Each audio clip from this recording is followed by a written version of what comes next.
प्रतिष्ठति. No strings attached.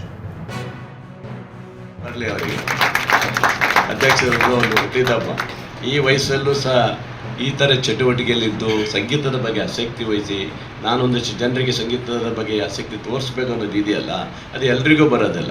ಆ ರೀತಿಯ ಸಂಗೀತವನ್ನು ಇಡೀ ನಮ್ಮ ತಾಲೂಕಲ್ಲಂತೂ ಸಂಗೀತ ಮತ್ತು ಕಲೆಯಲ್ಲಿ ಎತ್ತಿದ ಕೈ. ಅದು ಶಿವಮೊಗ್ಗ ಜಿಲ್ಲೆಯಲ್ಲಿ ಮೈಸೂರು ಬಿಟ್ಟರೆ ನಮ್ಮ ಸಂಗೀತ ಬೇರೆ ಎಲ್ಲ ಕಲೆಯಲ್ಲೂ ಸಹ ಶಿವಮೊಗ್ಗ ಸಾಗರ ಮಾತ್ರ. ಅದೇ ತುಂಬ ಅದ್ಭುತವಾದಂಥ ಕಲಾವಿದ್ದಾರೆ. ಬಂದೇನೆ 50 ವರ್ಷ ಆಯಿತು. ನನ್ನ ಮ್ಯೂಸಿಕಲ್ ಜರ್ನಿನೇ 50 ವರ್ಷ ಆಗೋಗಿದೆ. ಅಲ್ಲಿಂದ ನಾನು ಬಂದಮೇಲೆ ನಾನು ಎಲ್ಲ ಕಡೆ ಇರ್ಬೋದಿತ್ತು, ಬೆಂಗಳೂರಲ್ಲೋ ಮಡ್ರಾಸಲ್ಲೋ ಇರ್ಬೋದಿತ್ತು. ಆದರೆ ನಮ್ಮೂರಲ್ಲೂ ಸಂಗೀತ ಬೆಳೆಸಬೇಕು, ನಮ್ಮ ಪರಿಸರದಲ್ಲಿ ಬೆಳೆಸಬೇಕು. ನಮ್ಮ ಶಿವಮೊಗ್ಗದಲ್ಲಿ ಆಗ ಸೂಕ್ತವಾದಂತಹ ಕಲಾವಿದರು ಇರ್ತಿರಲಿಲ್ಲ. ಬೆಂಗಳೂರಿನ ಬರಬೇಕಾಯಿತು. ಈ ಇದನ್ನು ಮನಗೊಂಡು ನಾನು ಶಿವಮೊಗ್ಗದಲ್ಲೇ ನೆಲೆಸಿ ಬೇಕಾದಷ್ಟು ಹುಡುಗರಿಗೆಲ್ಲ ಪಾಠ ಮಾಡಿ, ಉಚಿತವಾಗಿ ಎಲ್ಲ ಪಾಠ ಮಾಡಿ ಅವರಿಗೆಲ್ಲ ನಾನು ಮುಂದಕ್ಕೆಲ್ಲ ಬಂದಿದ್ದಾರೆ ಆ ಹುಡುಗರು.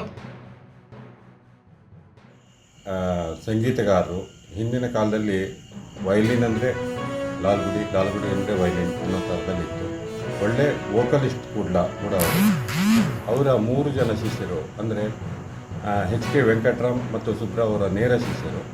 ಅವರ ವೆಂಕಟರಾಮ್ ಅವರ ಮಗ ರಘುರಾಮ್ ಅವರು ಸಹ ವೈಲಿನ್ ವಾದಕರು. ಅವರ ಇಡೀ ಫ್ಯಾಮಿಲಿನೇ ವೈಲಿನಿಗಾಗಿ ತೆರೆದಿದೆ ಮತ್ತು ಅವರು ತುಂಬ ಶಿಷ್ಯರನ್ನು ತಯಾರು ಮಾಡಿದ್ದಾರೆ. ತಾಲೂಕಿನಿಂದ ಇವತ್ತಿನ ದಿವಸ ಸಾಗರದ ಈ ಒಂದು ಕೇಂದ್ರದಲ್ಲಿ ಧನಸಹಾಯ ಯೋಜನೆಯಡಿ ಒಂದು ಸಂಗೀತ ಕಾರ್ಯಕ್ರಮವನ್ನು ಮಾಡ್ತಾಯಿದ್ದಾರೆ. ಇವತ್ತಿನ ದಿವಸ ವಿದ್ವಾನ್ ಧನಸಹಾಯ ಸಾಂಸ್ಕೃತಿಕ ಸಂಘ ಸಂಸ್ಥೆಗಳಿಗೆ ಕೊಡುವಂಥ ಧನಸಹಾಯ ಯೋಜನೆಯಡಿ ಈ ಒಂದು ಕಾರ್ಯಕ್ರಮವನ್ನು ಇವತ್ತಿನ ದಿವಸ ಹಮ್ಮಿಕೊಂಡಿದ್ದಾರೆ. ಪ್ರಸ್ತುತ ಅನೇಕ ಕಾರ್ಯಕ್ರಮಗಳನ್ನು ಸುಮಾರು ಶಿವಮೊಗ್ಗದ 35 ಸಂಘ ಸಂಸ್ಥೆಗಳಿಗೆ ನೀಡಿಬಿಟ್ಟು ಬೇರೆ ಬೇರೆ ರೀತಿಯ ನಾಟಕ, ಸಂಗೀತ, ನೃತ್ಯ, ಬೇರೆ ಬೇರೆ ಕಾರ್ಯಕ್ರಮಗಳಿಗೆ ಧನಸಹಾಯವನ್ನು ಕೊಡ್ತಾ ಇದೆ. ಈ ಒಂದು ನಿಟ್ಟಿನಲ್ಲಿ ಇವತ್ತು ಸಂಕೇತಿ ಸಂಗೀತ ಸಭಾ ಒಂದು ಸಂಗೀತ ಕಾರ್ಯಕ್ರಮವನ್ನು ಏರ್ಪಡಿಸಿಬಿಟ್ಟು ಸಾಗರದ ಶಿವಮೊಗ್ಗದ ಹೊಸಳ್ಳಿಯಿಂದ ಬಂದು ಸಾಗರದ ಒಂದು ಕ್ಷೇತ್ರದಲ್ಲಿ ಕಾರ್ಯಕ್ರಮವನ್ನು ಹಮ್ಮಿಕೊಂಡಿದೆ. ಕಾರ್ಯಕ್ರಮ ಯಶಸ್ವಿಯಾಗಲಿ ಅಂತ ಹಾರೈಸ್ತೀವಿ. ಜಮ್ಮು ಕಾಶ್ಮೀರದಲ್ಲ ಆಗಿರ್ತಕ್ಕಂಥ ಪಾಕಿಸ್ತಾನ ಪ್ರೇರಿತ ಭಯೋತ್ಪಾದನಾ ಕೃತ್ಯವನ್ನು ಕರ್ನಾಟಕದ 7 ಕೋಟಿ ಕನ್ನಡಿಗರು ಇದನ್ನು ನಾವು ಖಂಡಿಸ್ತಾ ಇದ್ದೀರಿ. ಅಲ್ಲಿ ಅಭಿವೃದ್ಧಿ ಬೇಡ ಅಂತೇಳಿ, ಅಭಿವೃದ್ಧಿ ಬೇಡ ಅನ್ನೋದನ್ನ ವಿಶ್ವಕ್ಕೆ ತೋರಿಸಬೇಕು ಅನ್ನೋ ಉದ್ದೇಶ ಇಟ್ಕೊಂಡು ಪಾಪರಾಗಿರ್ತಕ್ಕಂಥ ಪಾಕಿಸ್ತಾನ ಇವತ್ತು ಈ ಕೃತ್ಯವನ್ನ ಮಾಡಿದೆ. ಅಲ್ಲಿ ವಿಶೇಷವಾಗಿ ಪ್ರವಾಸೋದ್ಯಮದ ಒಂದು ತವರೂರು ಥರ, ಅದು ಇಡೀ ಭಾರತಕ್ಕೆ ಒಂದು ಮಿನಿ ಸ್ವಿಟ್ಜರ್ಲ್ಯಾಂಡ್ ಥರ ಅಂತ ಹೇಳ್ತಾರೆ.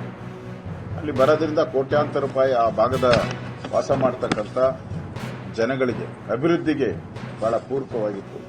ಈಗ ತಾನೇ ನರೇಂದ್ರ ಮೋದಿಯವರು ಅಲ್ಲಿ ಸಾವಿರಾರು ಕೋಟಿ ಅಭಿವೃದ್ಧಿ ಕಾರ್ಯಗಳ ಉದ್ಘಾಟನೆಯನ್ನ ಮಾಡಿದ್ರು. ಬಹಳ ಶಾಂತಿಯಿಂದ ಇತ್ತು. ಇದನ್ನ ಸಹಿಸಲಾರದೆ ಇವತ್ತು ಅಲ್ಲಿ ಉಗ್ರಗಾಮಿ, ಪಾಕಿಸ್ತಾನ ಪ್ರೇರಿತ ಉಗ್ರಗಾಮಿಗಳು ಅಲ್ಲಿ ಬಂದಂತ ಪ್ರವಾಸಿಗರನ್ನ ನಮ್ಮ ಕರ್ನಾಟಕದವರು ಬಹಳ ಜನ ಹೋಗಿದ್ದಾರೆ. ಅಲ್ಲಿ ಅದು ನಮ್ಮ ಕನ್ನಡಿಗರು ಯಾರ್ಯಾರಿಗೆ ಏನೇನು ಸಮಸ್ಯೆ ಆಗಿದೆ ಅಂತ ಹೇಳಿದ್ರು. ಈ ಕೃತ್ಯವನ್ನ ನಾವೆಲ್ಲರೂ ಕೂಡ ಖಂಡಿಸ್ತೀರಿ. ನಾವು ಹಾಳಾಗೋಗಿದ್ದೀವಿ, ನಾವು ನಿರ್ಣಾಮ ಆಗಿದ್ದೀವಿ. ಇನ್ನೊಬ್ರು ಬದುಕೋದನ್ನು ನಮಗೆ ಸಹಿಸ್ಕೊಳಕ್ಕಾಗಲ್ಲ. ಬರೀ ಇಂಥ ಭಯೋತ್ಪಾದಕ ಕೃತ್ಯಗಳನ್ನ ಮಾಡಿ ಅಲ್ಲೊಂದು ಇಲ್ಲೊಂದು